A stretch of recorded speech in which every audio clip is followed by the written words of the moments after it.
온라인에서 삶을 보내는 대다수 사람은 의지가 약하거나 멍청하지 않다. 그들은 성공한 전문가, 열심히 노력하는 학생, 자녀를 사랑하는 부모들이다. 그들은 체계적으로 삶을 살아가며 힘든 목표를 추구하는 데 익숙하다. 그런데도 스마트폰이나 앱이나 사이트들은 그들이 매일 잘 참아내는 다른 많은 유혹과 달리 애초의 역할보다 훨씬 큰 역할을 차지하는 데 성공한다. 변화는 은밀하게 우리에게 다가왔으며 빠르게 일어났다. 우리는 한 발 물러서서 과거 10년 동안 이뤄진 급격한 진전에서 우리가 진정으로 원한 것이 무엇인지 따져볼 기회를 갖지 못했다. 우리는 사소한 이유로 신기술을 주변에 추가했다가 어느 날 아침 잠자리에서 일어나 그 신기술이 삶의 핵심을 식민지화했다는 사실을 깨닫는다. 다시 말해 우리는 현재 우리가 갇혀있는 디지털 세계를 원한 적이 없다. 엉겁결에 그 세계로 빠졌을 뿐이다. 신기술은 우리가 행동하고 느끼는 양상을 좌우하며 종종 더 가치 있는 다른 활동들을 희생시키면서 건강하지 못한 수준으로 거기에 매달리도록 강요한다. 우리를 불편하게 만드는 것은 통제력을 잃었다는 느낌이다. 시간이 지날수록 그 영향력에 강하게 휘둘리면서 시간을 보내는 양상뿐 아니라 감정과 행동까지 통제당하고 있다. 지난 10년 동안 우리가 이런 도구들에 끌려다닌 것은 전혀 놀라운 일이 아니다. 그 이유는 기업들이 수십억 달러를 투자하여 그런 결과가 불가피하도록 만들었기 때문이다. 고가의 디지털 기기 회사와 대기업들은 기기와 앱이 지배하는 문화를 매개로 엄청난 돈을 벌 수 있다는 사실을 발견했다. 우리는 일방적 공세에 시달렸고 우리의 자율성을 침해하는 기술들은 우리 뇌 깊은 곳에 있는 약점을 갈수록 정확하게 공략했다. 그런데도 우리는 순진하게 그저 재미있는 선물을 갖고 놀 뿐이라고 믿는다.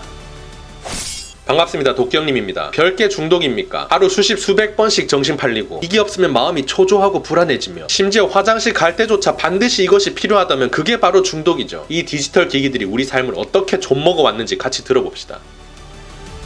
내가 페이스북을 그만두도록 강요한다고 해서 당신이 심각한 금단 증상에 시달리거나 밤에 몰래 PC방으로 갈 가능성은 낮다. 그러나 주머니에서 스마트폰을 꺼내 누르기만 하면 되는 경우 종일 자기 계정을 확인하고 싶은 충동을 억누르기 힘들다. 많은 신기술의 중독적 속성은 우연히 생긴 것이 아니라 설계 단계에서 신경 써서 만든 것이다. 페이스북을 필두로 이런 어플리케이션을 제작할 때는 어떻게 하면 사용자들이 시간과 주의를 최대한 많이 소비하도록 만들까를 주로 고려한다. 그러려면 자신이 올린 사진이나 포스트를 보고 누군가 좋아요를 누르거나 댓글을 달아서 도파민이 분비되도록 만들어야 한다. 사용자들은 어떤 것을 소셜미디어 플랫폼에 올릴 때마다 일종의 도박을 하는 셈이다. 좋아요를 받을까 아니면 아무 반응 없이 묻힐까. 중독 심리학이 알려준 대로 이런 쾌감이 포스트를 올리고 확인하는 일을 미친듯이 자극적으로 만들어준다. 또한 많은 사람들은 구체적인 목적으로 웹사이트에 방문했다가 혹은 일기예보를 보러 신문 사이트에 한번 들어갔다가 아무 생각 없이 30분 동안 링크들을 따라가게 되고 대다수 기사는 의미 없이 끝나지만 어떤 기사는 강렬한 감정을 불러일으킨다. 이런 자극적인 헤드라인이나 흥미로운 링크를 누르는 것은 슬롯머신의 손잡이를 당기는 일과 같다. 기술 기업들은 이 점을 염두에 두고 더 강한 자극을 초래하도록 제품을 다듬는다. 슬롯머신처럼 화면을 쓸어내려 피드를 새로 고침하거나 눈에 띄는 빨간색 알림 로고를 띄우는 등 주의를 빼앗는 창의적인 함정은 모바일 환경에서만 이루어진 혁신이고 한 번만 손가락으로 훑으면 다음 포스트로 넘어가는 만족스러운 기능은 강력한 반응을 이끌어내려고 세심하게 만들어진 고도의 전략이다. 이런 기술들은 행동 중독을 촉발하도록 여러 측면에서 특별하게 설계되었다. 충동적 사용은 성격적 결함의 결과가 아니라 대단히 수익성 높은 사업 계획의 결과다. 우리는 현재 우리가 살아가는 디지털 라이프를 바란 적이 없다. 이 라이프는 소수 투자자의 이익을 위해 기업들이 조장한 것이다. 이 세상에 존재하는 모든 디지털 기업들은 우리의 스마트한 인생을 위해 상품을 만드는 게 아닙니다. 그들의 제1 관심사는 어떻게 하면 이 어리석은 인간들을 우리 생태계에 완전히 매몰시켜 평생 여기서 빠져나가지 못하고 죽을 때까지 나에게 돈을 갖다 바치게 만들 수 있을까 합니다. 인간성을 전혀 고려하지 않은 이런 냉혹한 전략들 때문에 우리가 잃어버린 것이 상당히 많단 말이죠. 같이 들어봅시다.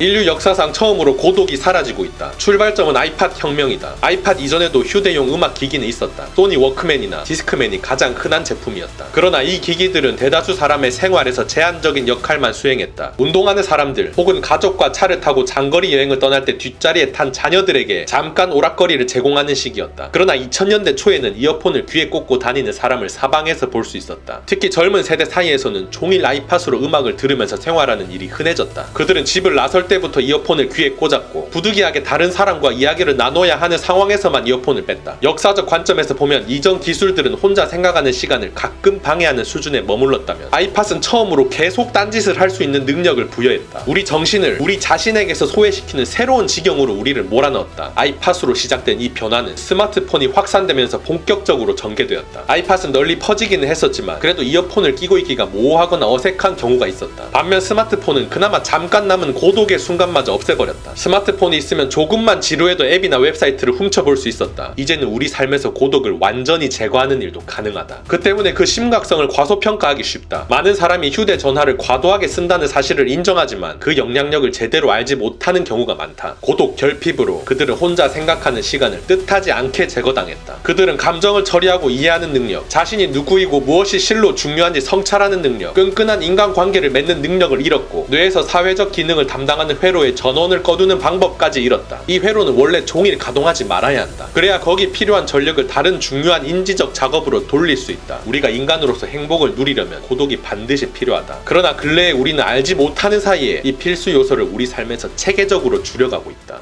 인생의 모든 고민을 외면하고 모른 척 하기에는 디지털 라이프만 한 게 없습니다. 평생 본다 해도 다 보지 못할 정도로 볼거리가 널렸는데 생각 없이 시간 보내기에는 이만한 게 없죠. 하지만 명심해야 합니다. 아무리 화려한 것들의 영혼을 팔고 그것들로 삶을 가득 채운다 할지라도 마음의 공허함은 절대 채울 수 없습니다. 마음속 깊은 곳에 우울감과 허무함은 그따위 것들로 채워지는 성질의 것이 아니기 때문이죠. 훨씬 더 본질적이고 근본적인 접근이 필요합니다.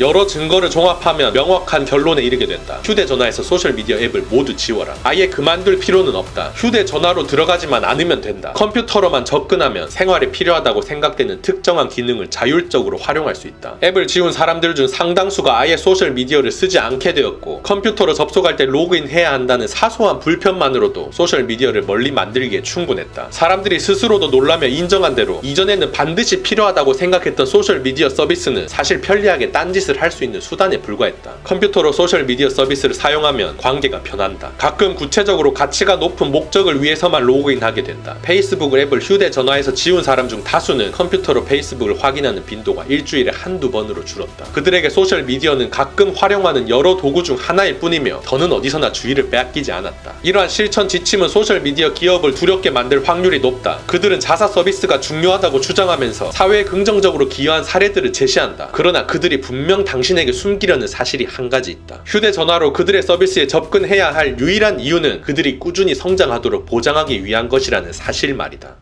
아예 하지 말라는 게 아니죠. 하지 말라고 하면 안 할 거 아니까 저자가 딱 실천할 수 있게 핸드폰으로만 하지 말라고 조언합니다. 컴퓨터로는 얼마든지 하라고 말이죠. 컴퓨터로만 해야 한다고 다짐하는 순간 그 즉시 심리적으로 거리감이 꽤 생기는 기분이 듭니다. 명심합시다. 핵심은 디지털 기기에 순진하게 이용당하는 게 아니라 디지털 기기를 영리하게 이용해야 한다는 사실입니다.